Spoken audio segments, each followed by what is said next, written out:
Hi! In front of me is Samsung Galaxy Z Flip4 5G, and today I would like to show you how you can set up face unlock on this device. First of all, go into Settings, scroll down and choose Biometrics and Security. Then click on Face Recognition and enter your current login method. Following that, you need to choose Continue and remember to keep your face in frame.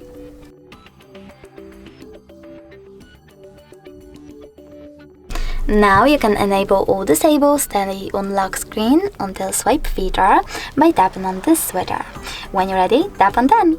Now adjust all of those face unlock settings however you wish to and tap on the Home button. Now when I turn off my screen and then turn it back on,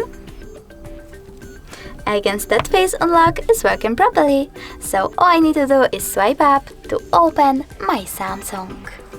Thanks so much for watching. If you enjoyed this video, don't forget to leave a like, comment and definitely subscribe.